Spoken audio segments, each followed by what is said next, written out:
You are listening to Julia's Trucking Cafe News Hour. Welcome to Julia's Trucking Cafe Trucking News Hour. Thank you so much for joining me. And as always, we have lots of news to get to. This time on this video, I'm going to be trying something a little bit different, so you don't have to keep watching me and where my eyes are, and that you can't see my eyes and my glasses, because as you can see, the setup is completely different. So I'm having to rework everything for my videos. So right now I'm going to go ahead and try this a little bit different this time. So as always, I have lots of news to get to, so let's get right to it. A crash leaves a semi teetering from a bridge, injuring a family of 4.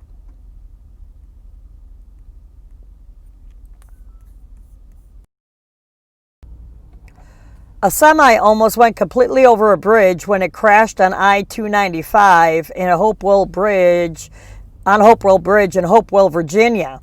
Hopewell Fire and Rescue at Prince George Fire and EMS Company and Company 1 and 2 all responded to the scene around 3:30 a.m. A family of 4 were able to exit the semi prior to emergency crews arriving. They were taken to a local hospital with minor injuries. The cause of the crash is still unknown. And in our next story, people are shooting at semi-trucks in the South, so drivers are saying. Social media users and police recently shared alarming stories and images of 3 trucks that have taken gunfire from unknown shooters in Georgia and Tennessee. Memphis police seek SUV driver after a shooting on I-40. In Memphis, police say that a semi-truck driver was fired upon by an SUV while traveling on I-40. The truck driver was not hurt, but the truck was hit by bullets. Another truck was targeted in Memphis. The day before, social media users shared a warning to other drivers after her truck driver, her husband's vehicle, was reportedly fired upon in Memphis. She shared the story back, and both of these stories were back in June. Marion said that her husband's truck took gunfire on a passenger side window as he left a delivery location near East Rains Road and Mendenhall. Marion said that her husband wasn't hurt, but was of course shaken up. Also shared images of damages believed to have been caused by the bullets.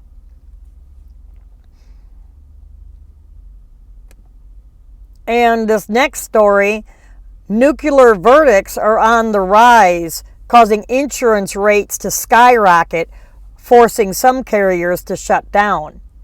A study found that nuclear verdict cases are up 300%, causing insurance rates to skyrocket, forcing carriers to shut their doors. According to a study by the American Transportation Research Institute, or ATRI, Research Advisory Committee, RAC, nuclear verdicts against trucking companies are often over $10 million in settlements. They typically stem from cases involving serious crashes that resulted in injury and or death. In 2019, the ARTI ranked the impact of large verdicts on the trucking industry as one of its top research priorities, because at the time, several motor carriers had shut their doors, citing rising insurance premiums as a factor. As more and more nuclear verdicts occur, the more the trucking industry will see insurance rates increase.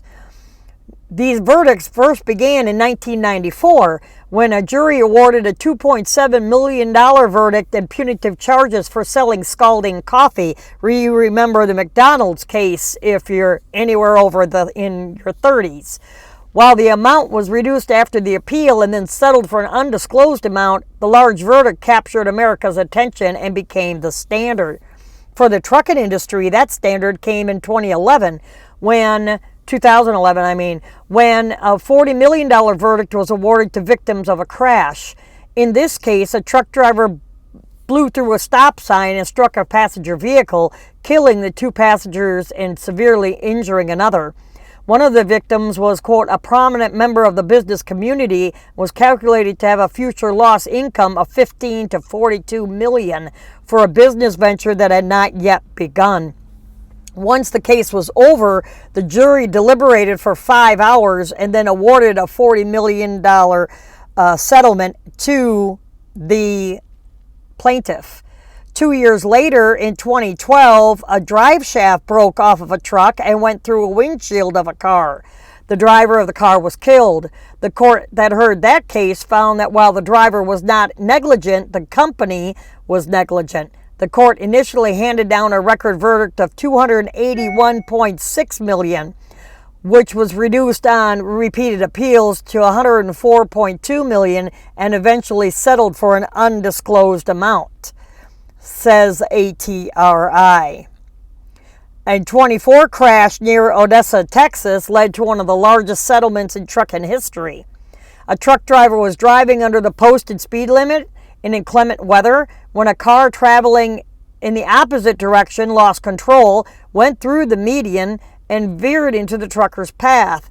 As a result of the collision, a 7-year-old was killed and 3 others were injured. One was traumatic brain injury. The family sued the carrier, and were awarded $90 million in 2018.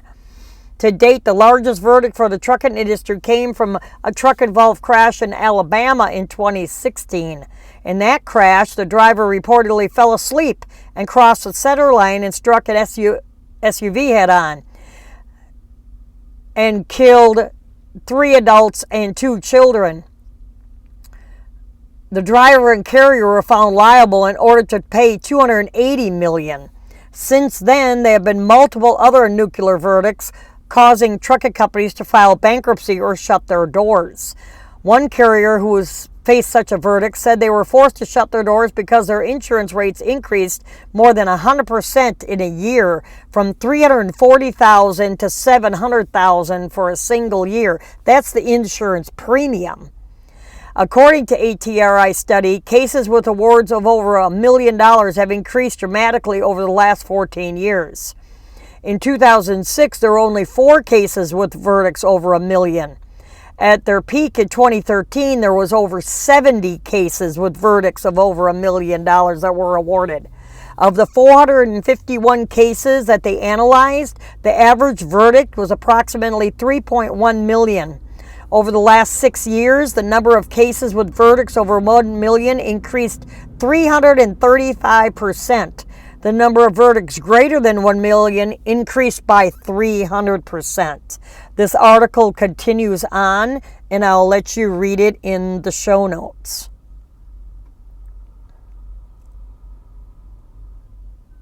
And in our next story, a bill to allow up to $250,000 fine for protesters who interfere with livestock haulers. A recently passed bill will allow authorities in Ontario, Canada, to issue large fines to protesters who interfere with the transport of livestock. On June 18th, the Ontario government passed a Bill 156, also known as Security from Trespass and Protecting Food Safety Act 2020. The bill is intended to protect health, safety, and the food supply chain by punishing those who trespass on private property in order to steal or interact with farm animals, like releasing them or giving them water, giving them food or something like that when they're in a feed lot or waiting to be butchered. A section of the bill specifically prohibits protesters from interacting with livestock haulers. Section 6 of the bill prohibits persons from interfering with a motor vehicle that is transporting farm animals and from interfering or interacting with the animals of the motor vehicle without the prior consent of the driver.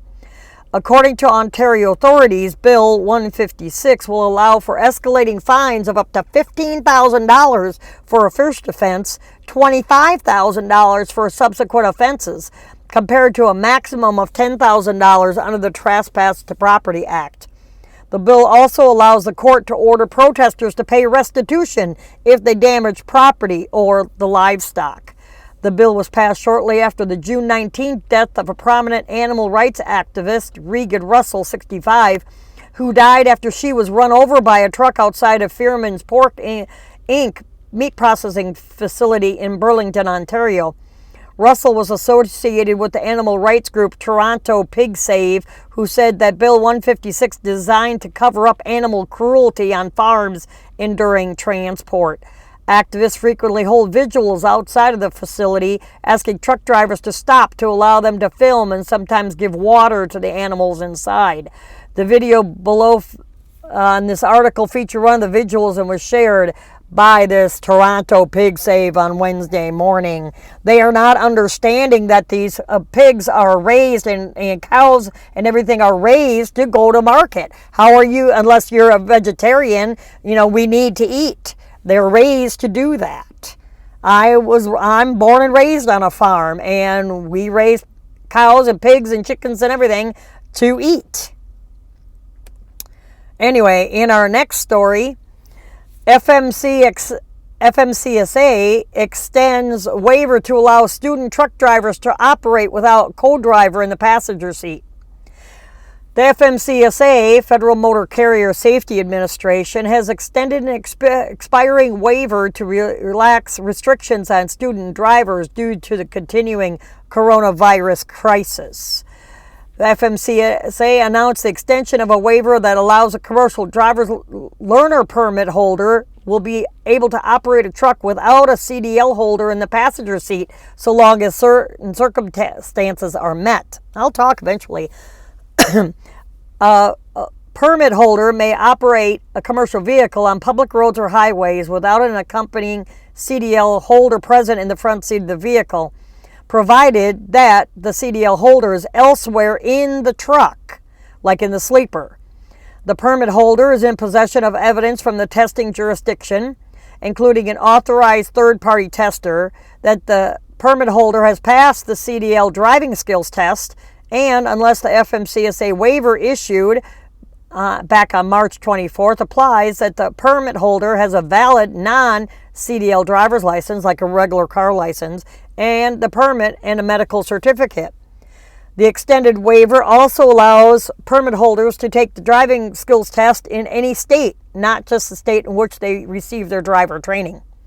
The waiver was issued as a part of a number of emergency efforts to relax regulations for truckers during this coronavirus pandemic. The waiver was previously set to expire on June 30th, but will now be extended through September 30th. FMCSA says that due to the limited scope of this waiver and the ample precautions that remain in place, FMCSA has determined that the waiver is likely to achieve a level of safety that is equivalent to the level of safety that would be obtained absent the waiver.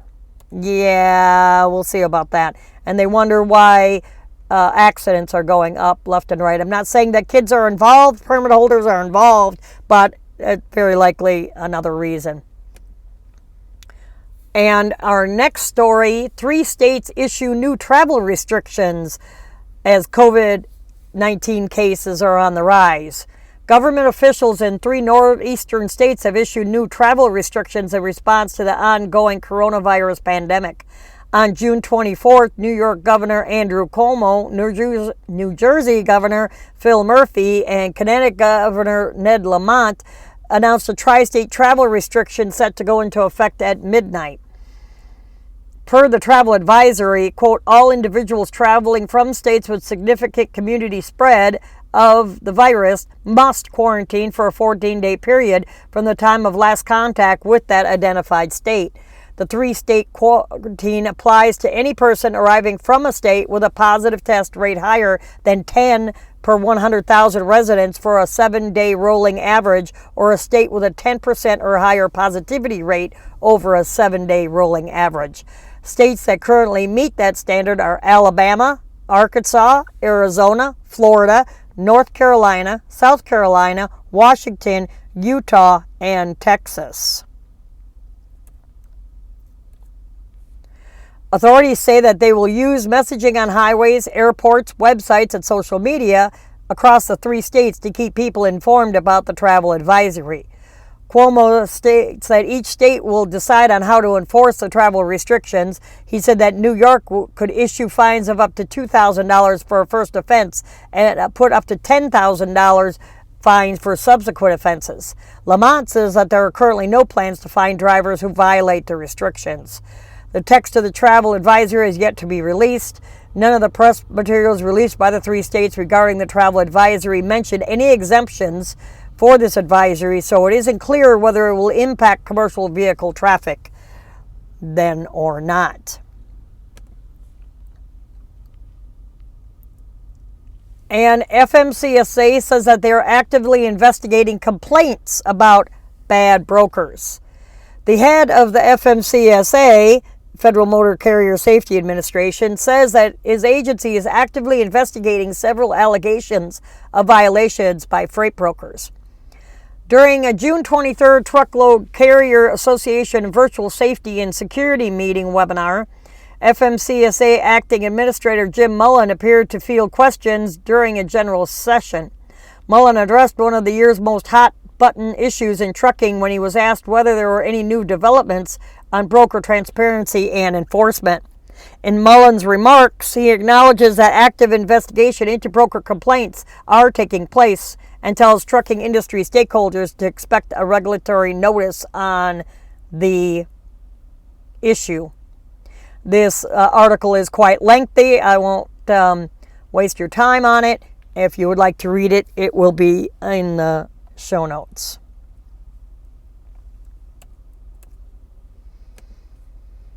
And in our next article, an insurance company doesn't have to pay $2.6 million settlement because the trucker left the country.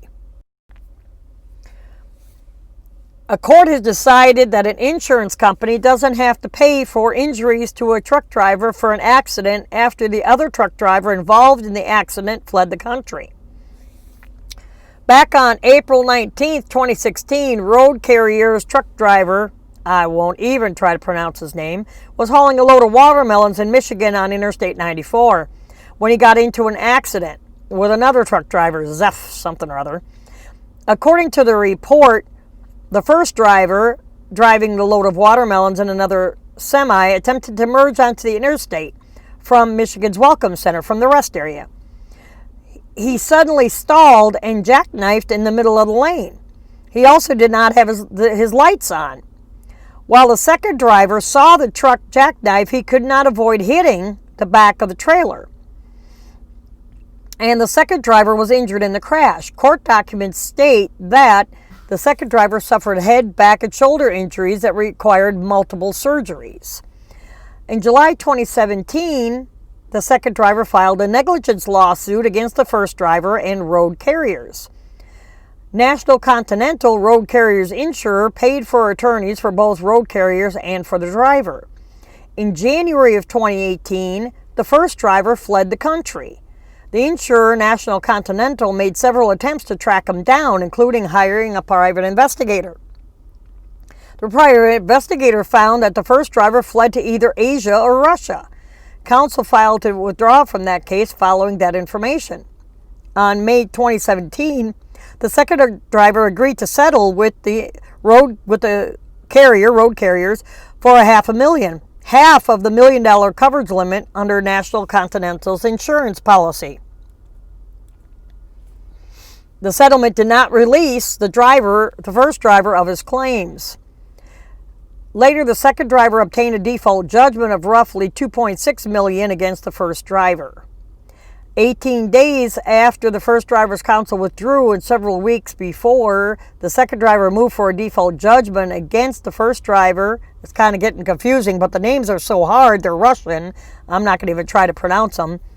And national carriers fought back and said that under the terms of its policies, sorry about that, the company does not have to cover the first driver and violated the company's cooperation provision by fleeing the country. So, yeah, they don't have to pay any kind of settlement or anything like that. And our next story, a warning is issued after a spike in cargo theft in Memphis. Hearing a lot of noise going on because I'm in the middle of Great Bordentown, New Jersey, doing this show in my truck in the truck stop. So everybody's got backup warning signals and everything else on. So I apologize for the noise. Now that finally stopped. Back to the news. A company that monitors cargo theft has issued a warning to truckers after a significant increase in large-scale crime targeting truckers in Memphis. Census Guard recently issued a warning to truckers following an uptick in proliferate cargo thefts in southeastern Memphis. The company says that cargo thieves have been targeting a variety of types of goods in the overnight hours while truckers wait to enter a facility. Quote, these pilferages have been relatively large-scale, typically involving multiple pallets of merchandise rather than a few cases or boxes. They offered tips for truckers who are delivering around the Memphis area. Minimize your overnight wait as much as possible. Try to park inside the facility lot instead of on the street when possible. A lot of times they won't let you park because they are fenced in and they don't want anybody on their lot. Use high security seals or hardened padlocks or require more than bolt cutters to remove. Place a heavy gauge wire seal at the top of the trailer that is inaccessible from the street level. Yeah, like you're going to shinny up the top of the trailer. I'm just going to carry a 13.6 ladder with me so I can get up to the top of the trailer to try to seal it. Yeah, okay. Report to law enforcement any suspicious vehicles or individuals seen outside of distribution centers. And be alert for vehicles following you and report any such activity. Well, it's called traffic, you know? But anyway, I digress. And our next story is a trucker sentenced to prison for shooting two following a bizarre truck stop assault and robbery. This happened in Canada. A truck driver was sentenced to prison for a 2018 truck stop shooting involving multiple prostitutes and the theft of a large amount of cash. 63-year-old truck driver Randall Neil McCarger was sentenced to 7 years after he was convicted on 2 counts of discharging a firearm with intent to wound or endanger life and 1 count of possessing a firearm without a license. McCarger, who represented himself, pled not guilty to those charges. The charges stem from an incident that began early on July 11th at the Petro-Canada truck stop in Brandon, Manitoba, where McCarger allegedly hired 4 prostitutes to party with him in his truck. Yeah, okay. Got a hard time getting another person in my truck, let alone 4 more people. McCarger later told police that he had around $40,000 in cash in his truck at the time because he disliked using banks. Sounds like a dealer to me. During the Thursday night party session, he handed out $100 bills to the prostitutes. The next day, McCarger says that a woman he had previously met at a bar, who accompanied by an unknown male, later identified as Jared, 40, showed up at his truck that was still parked in the truck stop parking lot. He says that the couple forced their way into his truck and beat him and then took his wallet, which he said contained $13,000. McCarger said that he was able to force the pair out of his truck. He said that the pair fled in a red pickup truck. Police later confirmed that McCarger's face was bruised. Police say that after McCarger pushed the couple out of the pickup, he opened fire on the pickup, striking Sikala and a 16-year-old female. Authorities later seized a shotgun from his semi and found 3 shotgun shell casings in the truck stop parking lot.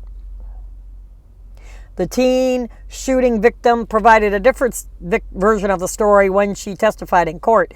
She said that she was riding inside the pickup truck to get alcohol with a group of family friends when they drove to the truck stop and parked in the rear lot. The shooting victim said that she stayed in the pickup truck while the 3 other female passengers entered McCarger's truck. She said that after a few minutes, 2 of the women returned to the pickup truck looking scared and that the 3rd woman later fell out of the truck while trying to carry something. She said that she saw Sikla and McCarger fighting and that Sikla got back in the pickup and said to just drive moments before the shooting. The teen victim was shot in the face and spent nearly 2 weeks in the hospital. Sikala suffered non-life-threatening injuries. While defending himself at court, McCarger told police that he didn't shoot anyone and that he was set up. He also testified he was not the actual driver of the truck, but that had been working as a helper to the driver. Throughout the trial, McCarger maintained his innocence. They're both lying, I told you. They're lying. They weren't even there. They're the real bandits. I proved that already. He proclaimed during the trial, according to the reporting of the local paper, McCarger has the option to appeal his prison sentence. And this next story, raw meat strewn across the highway after a semi slams into an overpass. A semi-truck driver was injured in a crash that spilled his load of raw meat over Highway 616 in Alberta, Canada on June 24th. According to Royal Canadian Mounted Police, a northbound refrigerated truck went off the road and struck the side of the bridge at Millet Overpass around 7:30 in the morning. The contents of the trailer, raw beef, was spilled onto the embankment and onto Highway 616. And witnesses captured images at the scene. Yeah, it was a mess.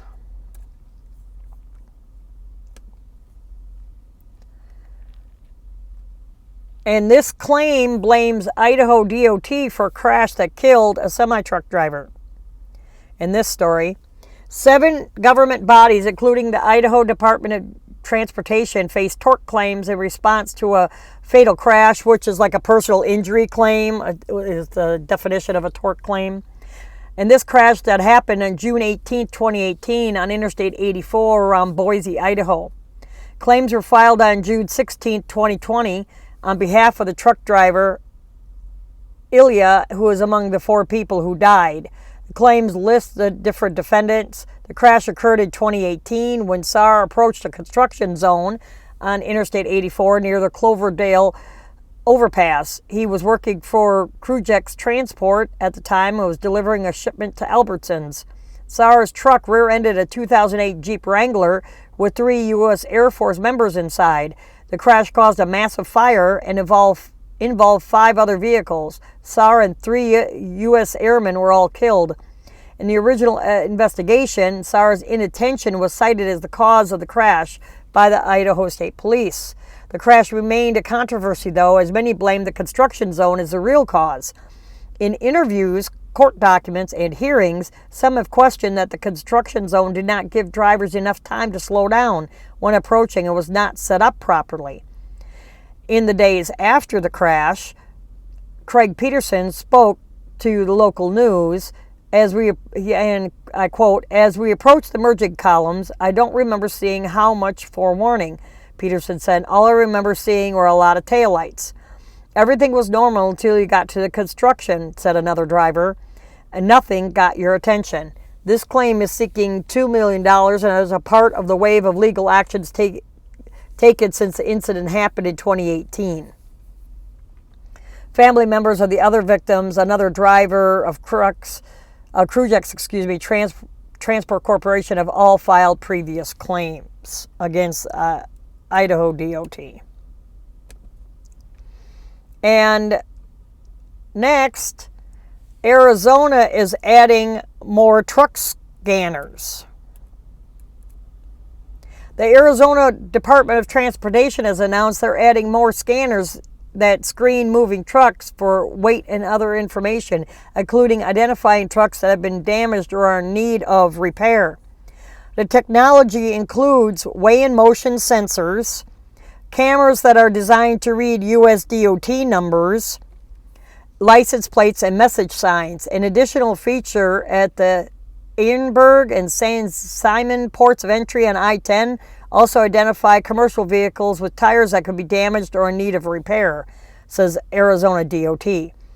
According to a press release from them, the system is being used at some rest areas, including McGuireville on Interstate 17, Scanton, I don't know where they get these names from, Scanton on I-10, and Canoa Ranch on I-19.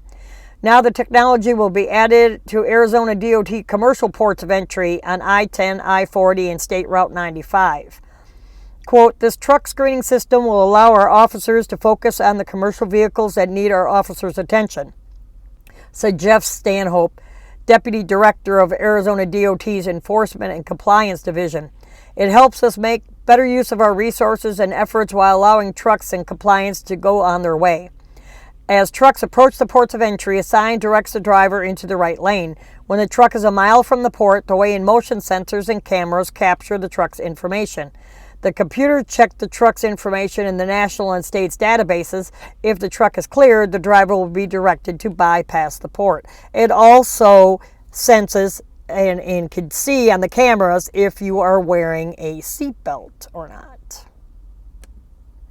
Now let's take a short drivers, break. we all know what it's like to be at a shipper's or receiver's and have to wait to be loaded for hours on end. Am I right?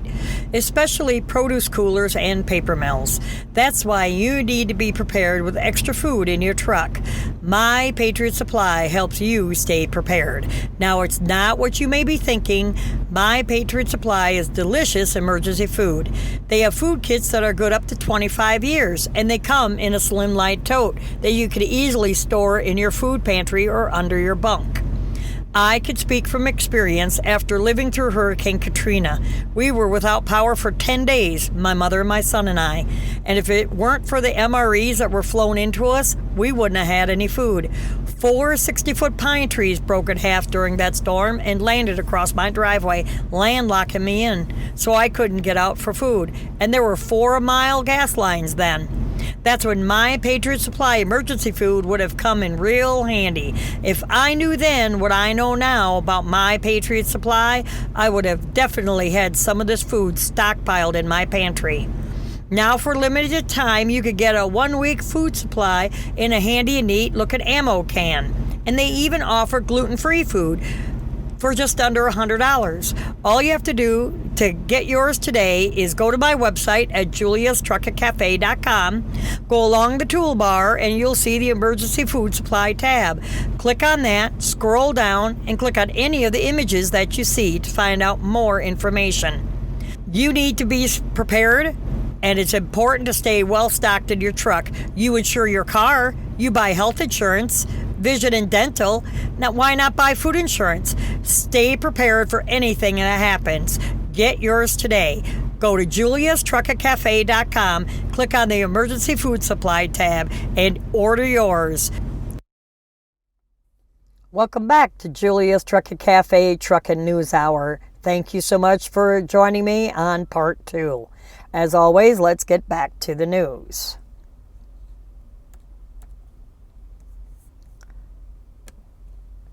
In this next story, are rear-facing cameras legal?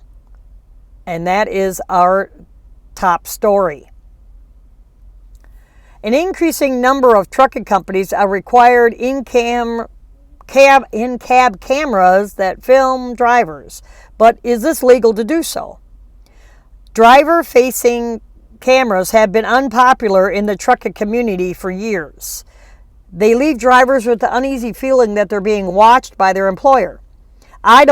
Personally, I don't like rear-facing or driver-facing cameras. Many truckers argue, along with me, that driver-facing cameras violate their right to privacy, since a driver's truck is often his home where he eats, sleeps, and spends free time. So is an employer legally within his rights to require an in-cab camera system? According to some, the short answer is yes, especially if you're in the U.S. Employers are not violating any specific law when they require driver-facing cameras. Inward-facing or driver-facing cameras are already widely legally deployed throughout the trucking industry and have faced few legal challenges to date. Here's what you need to know. Driver-facing cameras might not work like you think they do. Trucker companies that utilize in-cab camera systems routinely assure drivers they are not saving video continuously. Bullshit. Most camera systems are only activated by triggering event like hard braking or speeding or providing employers with a few seconds of video before and after the event, companies say, air quotes. Trucking companies are increasingly pushing for the technology to reduce liability in the event of a crash and to cut down on driver distraction. That's why they can tell when you're eating, they can tell when you're smoking a cigarette, they can tell when you're on the phone. Yeah, but they're not on all the time. Right, sure.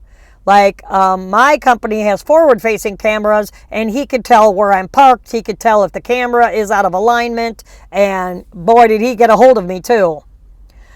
In 2017, the Superior Court in Quebec, Canada, upheld a ruling that Cisco, Quebec, was not allowed to install driver-facing cameras on its trucks, finding that a driver right to privacy trumped the company's attempt to increase safety through the installation of the drive cameras.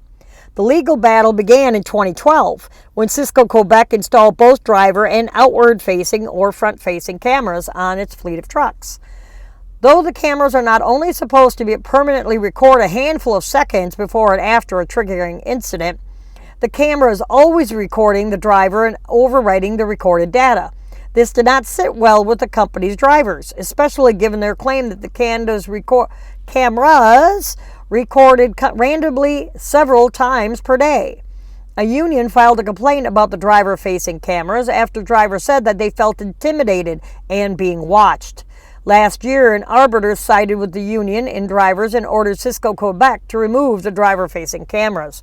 They complied but filed an appeal, saying that they had a duty to promote health and safety. Well, if I want to take a drink, if I'm driving down the road and I want to talk on the phone, it's not, to me, it's not distracting when I've been out here so long. Now, the young drivers, when I call young drivers, newbie drivers out here that are driving less than 5 years, no, they don't need to be distracted. Okay, I'm out here 32 years.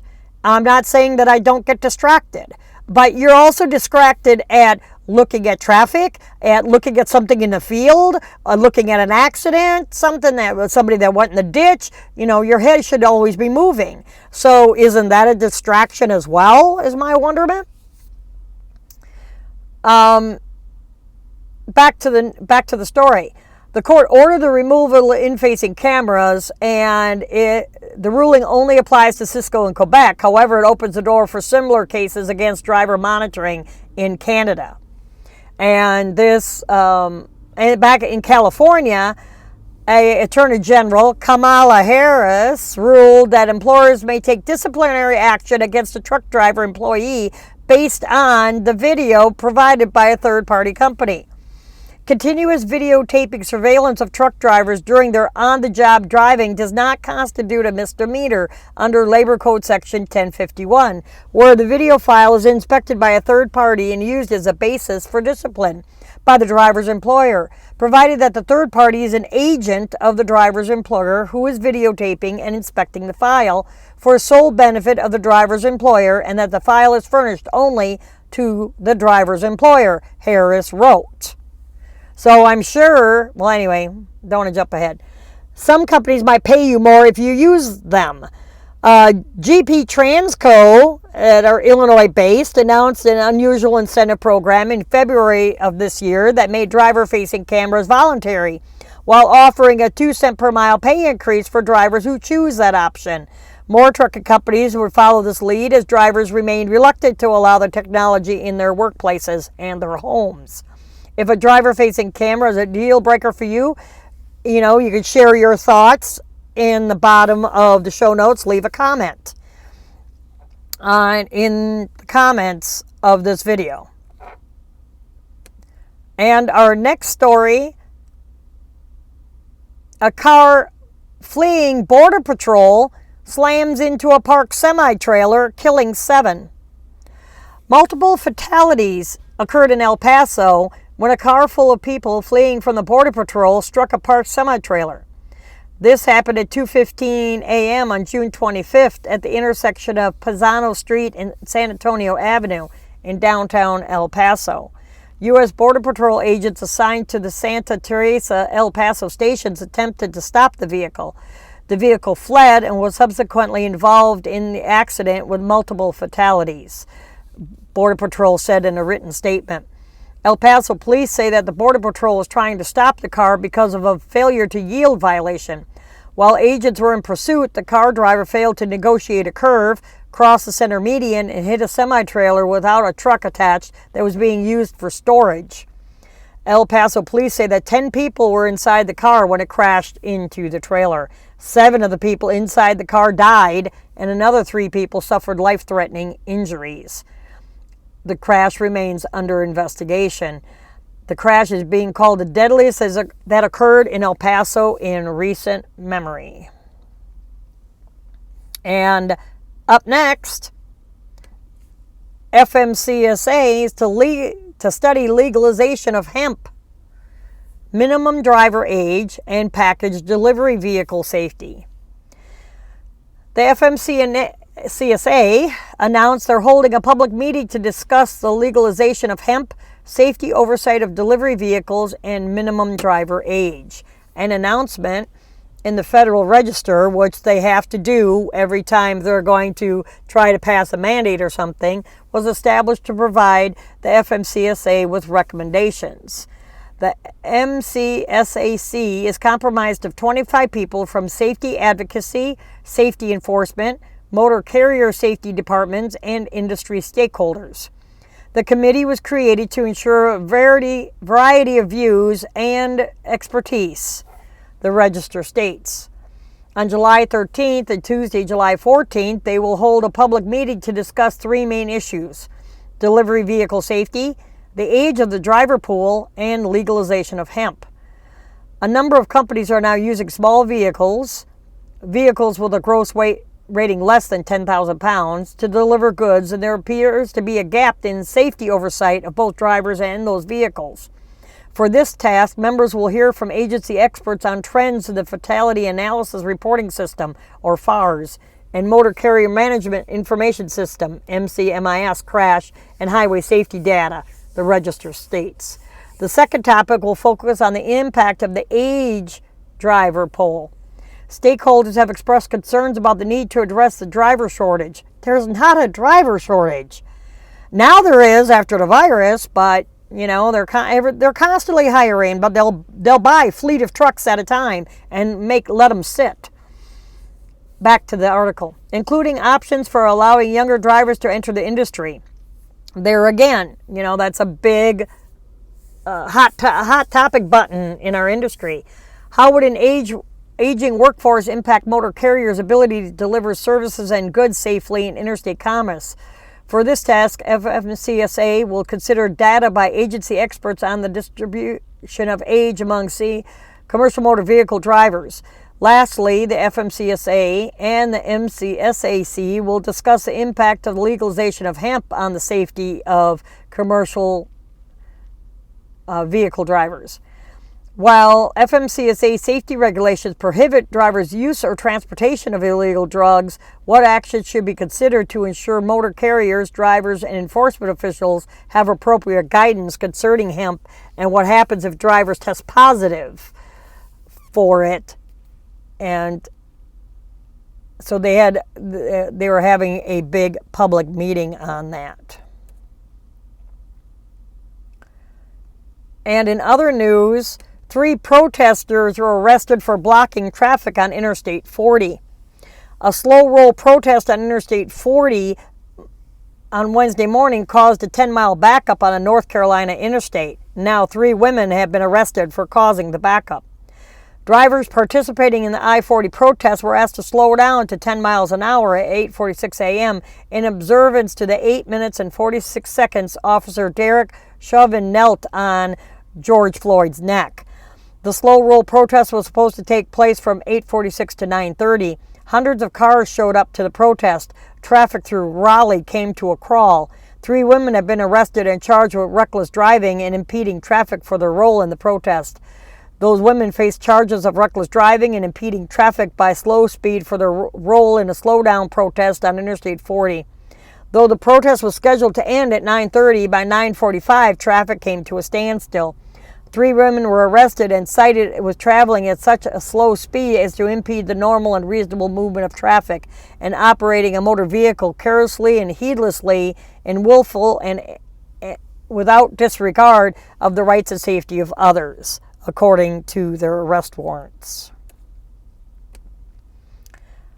And in this story, a California car hauler wins a major award for cutting down on idling fleet-wide. An auto transport hauler was recently recognized by a Toyota for their commitment fight back against diesel emissions with the adoption of fleet-wide technology that cuts down on idling. June 17th, Los Alamitos, California headquartered trucking company Hanson and Adkins announced that they received Toyota's Environmental Leadership Award.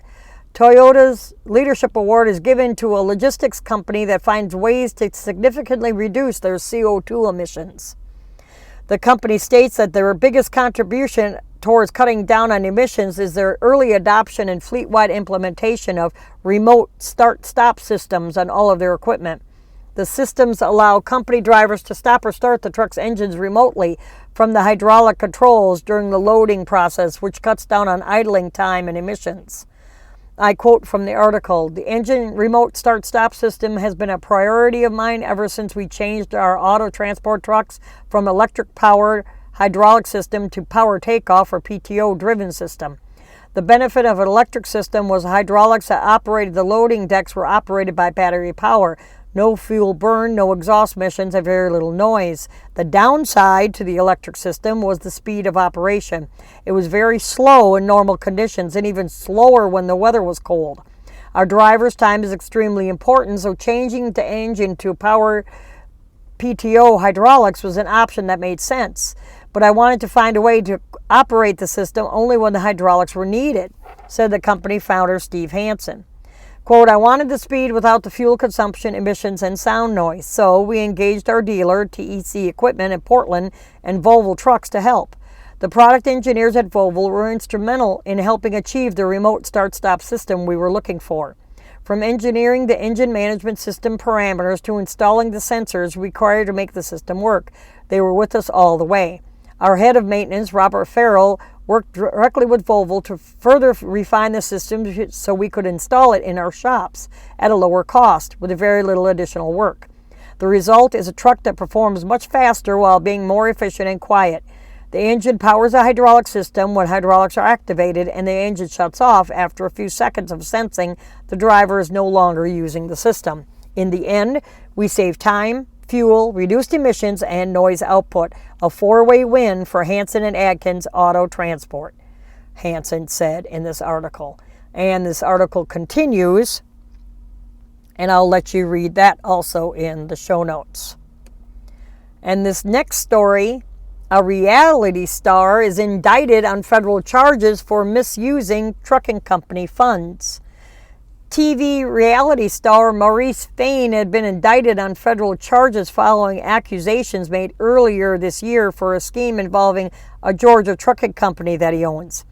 Fain is charged with bank fraud, making a false statement to federally insured financial institution, and money laundering, all in connection with a Paycheck Protection Program loan. Fain is also charged with wire fraud in connection with a Ponzi scheme. Fain posed as the owner of a profitable trucking company, Flame Trucking, from approximately August 2014 through May 2020. He generated over $5 million from investors who assumed the money would be used for the company to purchase and operate trucks. Instead, Fain used the money for personal expenses, which included paying child support, buying expensive jewelry, and gambling. In April, Fain also submitted a PPP loan application in the name of Flame Trucking. The application stated that $3,725,500 loan he was seeking would be used to retain and pay his alleged 107 employees.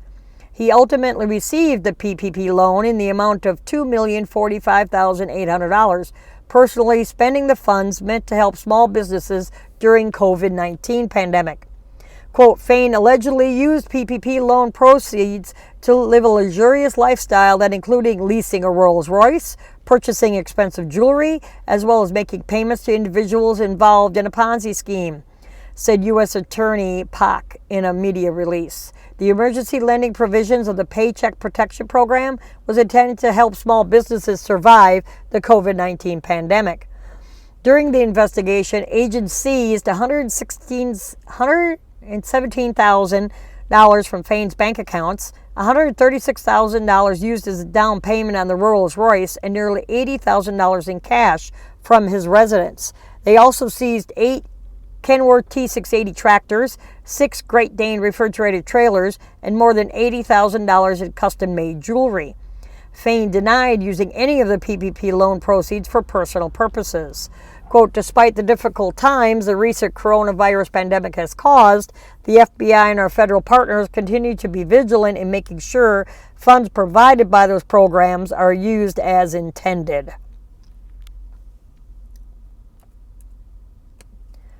And up next, $3 million worth of liquid meth is found in a truck's fuel tanks. U.S. Customs and Border Patrol recently seized more than $3 million worth of alleged methamphetamine from a truck at a Texas border crossing. The agents made the major drug bust on June 19th at Far Reynosa International Bridge cargo facility in Far, Texas.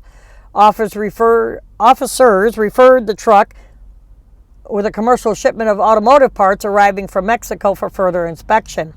During that secondary inspection, they discovered 155.5 pounds of suspected liquid meth hidden in the truck's fuel tanks.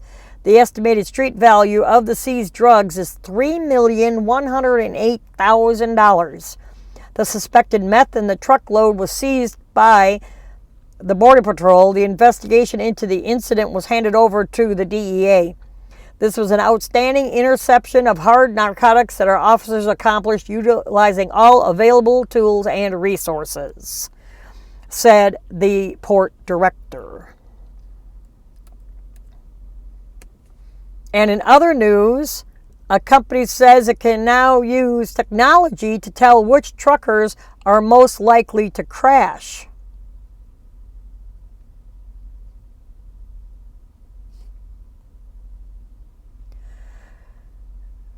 Major logistics solutions provider announced that a new big data solution can pinpoint which drivers and carriers are most likely to get into a crash.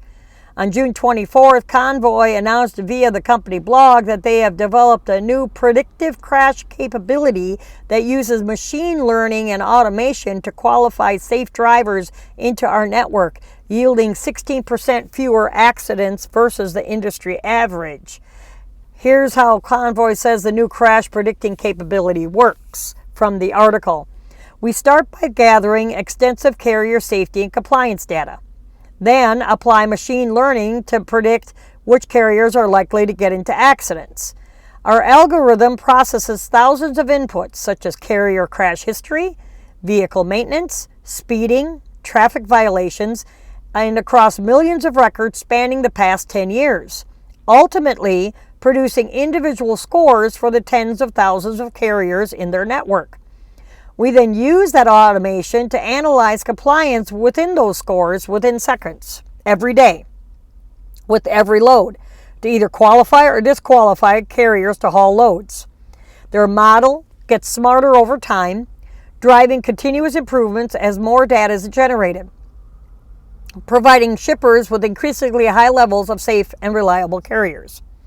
They say that their solution is superior to FMCSA's accountability program, or the CSA scores, which they say were never designed for private sector use in the carrier selection process and is not predictive. Rather, it was solely intended for reactive intervention by enforcement authorities.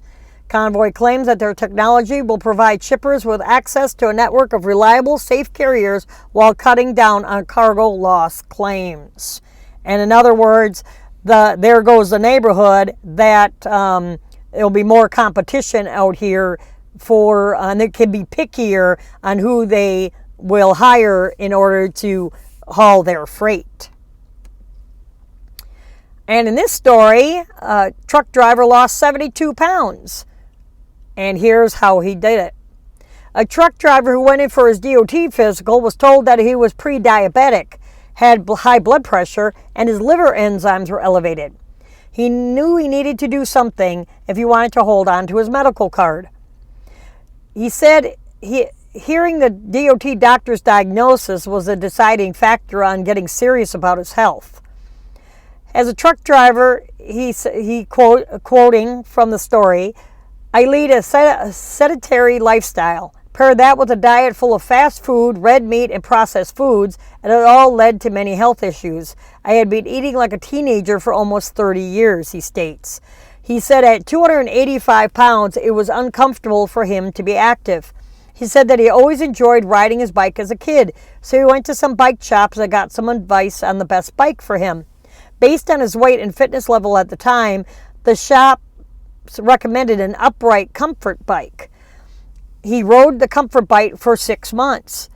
He said, I quote, "I rode the comfort bike for approximately 6 months. Once I began to lose weight and gain fitness, I bought an entry-level road bike. Now I ride a carbon race bike, and I try to ride at least 3 times a week, around 50K each ride. I also complete a 100K ride on the weekend." He says he doesn't consider himself to be on a diet, but that he did cut out soda and sweet tea. He now only drinks unsweetened tea, black coffee, and water. Yuck. For me, yuck. In addition, he limits his intake of red meat, sugar, and flour. I'm sorry, I'm going to eat red meat. I need protein.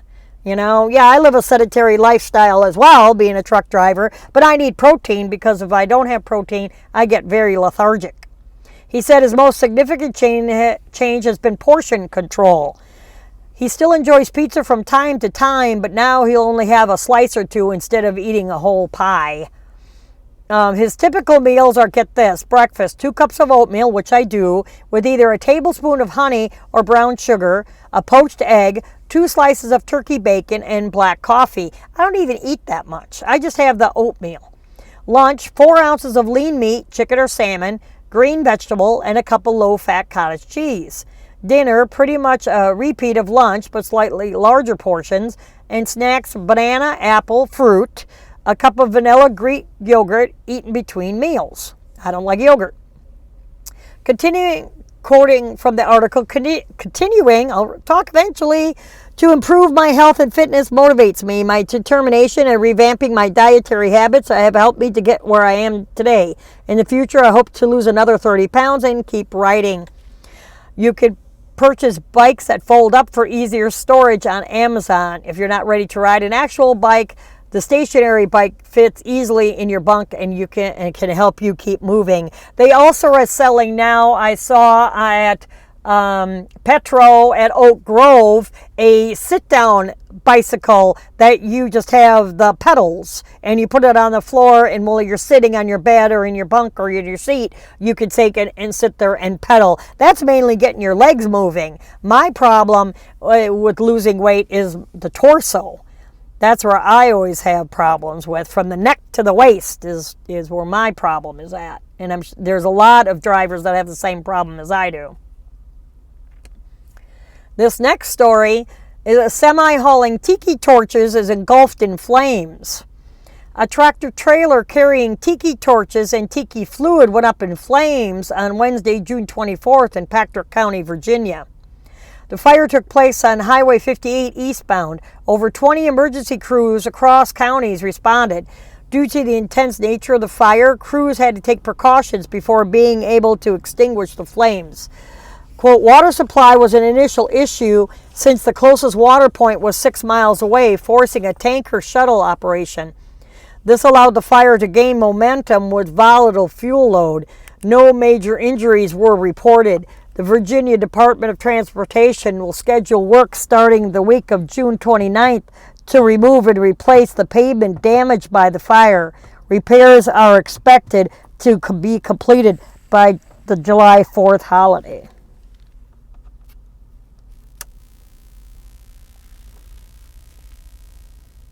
And next up,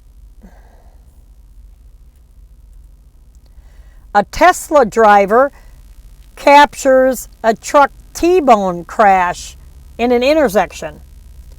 A Tesla driver's dash cam was rolling to capture a violent truck versus car crash at an Indiana intersection. The video was captured on April 27, 2020 at US 30 in Pioneer Drive in Plymouth, Indiana. In the video, you could see that inclement weather could be a factor as the truck enters the intersection shortly after the traffic light turns red. The truck collided with a car and then crashes into the intersection. And you can watch that video clip where you go to the show notes and look up this article that I'll have on the website at juliastruckercafe.com. Go into the cafe menu, go down, scroll down to show notes, and then you just tap on the appropriate link. And this Corvette does a drifting move under a semi-trailer, Fast and Furious style. But caveat, the trailer was stationary. It wasn't moving. A Corvette driver tries to recreate one of the most iconic scenes from the Fast and Furious franchise in this video clip. He's an Instagram user, C4 Drifter. He recently shared the video in which he attempts the Fast and Furious stunt, though he wisely chooses to try it with a stationary trailer, not a moving one like in the movie. Still, it's a risky move as he appears to just barely have the clearance to make it under the trailer. That would have been funny if he didn't make it, wouldn't it? And in this next story, agents intercept 3 smuggling attempts at the border. 94 illegal immigrants were found in trucks. I've been reporting that for quite a while, for the last couple of years, that they're using semi-trucks to try to get immigrants across the border. For every one caught, you can imagine how many slipped through. Back to the story. Border Patrol agents in Laredo, Texas have shut down 3 separate smuggling attempts over the last few days. U.S. Customs and Border Protection have released information. The first attempt was discovered on June 19th at the I-35 checkpoint. Agents inspected a white tractor trailer using service canines. They were alerted of human presence and found 22 Mexican nationals inside the trailer. All of the individuals were taken into custody and the driver and passenger were arrested. The trailer was found to be reported stolen and turned over to those authorities. The second incident occurred on June 20th, the next day, when another tractor trailer was stopped and inspected by canines. They were alerted again of human presence, revealing 61 illegal immigrants from Guatemala and Mexico. All of the individuals and driver were taken into custody. Then 2 days later, a third incident happened on Highway 59 checkpoint. They just gonna keep trying, ain't they? Agents found 11 illegal immigrants from Mexico hidden inside a secret compartment in the roof of a box truck. All of the individuals, driver and passenger, were also taken into custody. And in this story, an innovative Dust Bowl technology is operating in Arizona on Interstate 10. New technology added along Interstate 10 in Arizona will be able to warn drivers of hazardous driving conditions when a dust storm hits. Arizona Department of Transportation announced that new visibility detectors, weather radar systems, variable speed limit signs, and closed-circuit cameras are operating along 10 miles of Interstate 10 between Phoenix and Tucson. They are functioning at a cutting-edge dust bowl detection system developed by Arizona DOT. The project is funded by a $54 million federal fast lane grant for I-10 projects.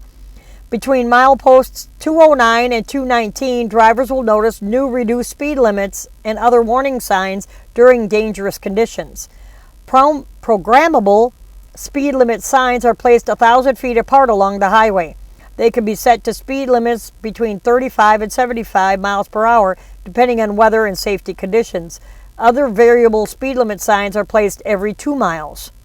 The dust detection system is supported by 3 short-range visibility sensors positioned also along the highway.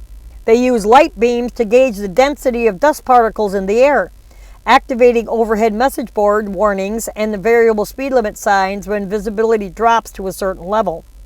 Long-range weather radar on a 20-foot tower also provides real-time information for the dust bowl detection system. The radar provides warning of storms more than 40 miles away. The system recently began operating along the Arizona DOT's current slogan, "Pull aside, stay alive," working together to inform and warn all drivers to practice the proper procedures and safety precautions during a dust storm. And in this story, a suspect dies after a fatal shooting at an Illinois warehouse. Police say that a person who opened fire at a warehouse in Springfield, Illinois, has passed away. The shooting was reported around 11:30 in the morning, June 26th, at Bunomatic Warehouse. Springfield police say that 3 people were shot, 2 people inside the building and 1 in the parking lot. 2 white male victims are deceased and 1 female victim is in critical condition. All 3 were employees. Just before 2 p.m., police found the suspect, later identified as Michael L. Collins, 48, deceased in a vehicle. The cause of death was not released at the time. Police say Collins was also an employee. His motive for the shooting was unclear. Well, they're never going to find out, really, since he killed himself. And this warning has went up that a group is attacking trucks and drivers in Minneapolis. According to Minneapolis Crime Watch, in June, a group of men are targeting and attacking truck drivers and trying to pull them out of their cabs. So please, you're going through there, please beware. And next up, hair follicle testing discussed at Truckload Carriers Association meeting. Truckload Carriers Association held their annual safety and security meeting during the fireside chat between the Truckload Carriers Association and FMCSA, Federal Motor Carrier Safety Administration. The group discussed the new drug and alcohol clearinghouse and hair follicle testing. To date, 24,000 drivers have tested positive for drugs or alcohol since the clearinghouse's inception. Since it started. Federal Motor Carrier Safety Administration Acting Administrator Jim Mullen stated that the clearinghouse is successfully keeping drivers who have tested positive for drugs or alcohol from not disclosing it to their future employers. During the discussion, the debate over hair testing versus urine testing was brought up. Mullen said that the agency is looking at hair follicle testing. Several carriers currently perform hair follicle testing. However, those positive tests can't be reported to the Drug and Alcohol Clearinghouse at this time. Hair tests are believed to have a much longer detection period of up to 90 days for certain narcotics versus 2 to 3 days for urine tests. They're also significantly cheaper to administer. For years, the Trucking Alliance, an industry organization comprised of some of the largest trucking companies like Knight Swift, J.B. Hunt, Maverick, U.S. Express, and others, have been a strong advocate for hair follicle testing. The ATA Association also supports a stricter hair follicle testing. Of course they do. They support a lot of federal mandates and guidelines. And in our last story, a truck driver is arrested for refusing to wear a mask in Oregon. A truck driver in Oregon said that he was arrested for refusing to wear a mask. He scheduled a court appearance at Sweet Home, Georgia on Wednesday morning for failure to stop for a school bus. Said that when he arrived with his 6-year-old daughter, a court clerk told him that he needed to put on a mask. Mindful of social distancing, Culbeth and his daughter sat at the back of the courtroom, far away from others. When Judge Larry Blake entered the courtroom and saw Culbeth at the back of the room without a mask, he proceeded to chew me out. Tell me if I was not going to wear a mask, he was going to hold me in contempt of court and have me lodged at Lynn County Jail. Culbeth said that he cannot wear a mask due to breathing problems. Told a statesman that his breathing problems were so severe that they forced him to be medically discharged from the Army. He let the judge know that he could not wear a mask, and the judge told him that he'd leave the courtroom. Culbeth reached his car. Sweet Home Police Chief Jeff Lynn approached Culbeth and told him that the judge had ordered him arrested. Culbeth was arrested and spent 2 hours in a holding cell. Once released, he was informed his original case was moved to July 22nd. He was also told that when he returns, he needed to bring a mask or a letter from his doctor, or he'd face 30 days in jail for contempt of court. 7 counties in Oregon require face coverings, but Marion County, where Sweet Home is located, is not one of the counties that require face masks. The director of courts said that the city administrators had decided to require face masks in municipal courts. Culpa said that he never received anything in writing that warned him he would need to wear a mask. The court administrator said that Culbeth wasn't arrested for refusing to wear a mask. He was arrested for leaving the courtroom without his case being completed. However, he believes he was jailed for refusing to wear a mask. He said he was just amazed, like really, in Sweet Home, to have somebody arrested in court for not wearing a mask.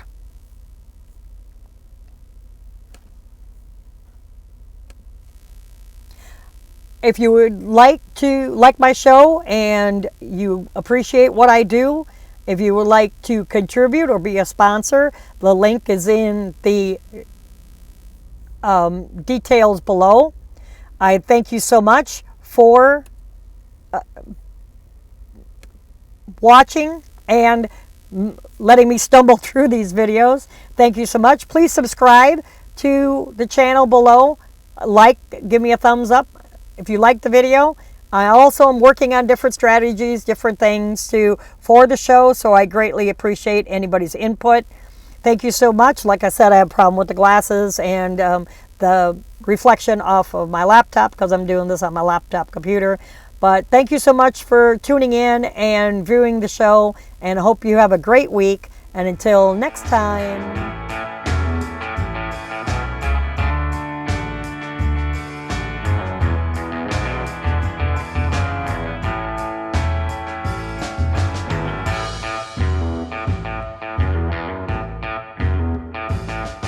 You have been listening to Julia's Truckin' Cafe Truckin' News Hour. Check us out on Facebook and Twitter. Take care. Have a blessed day.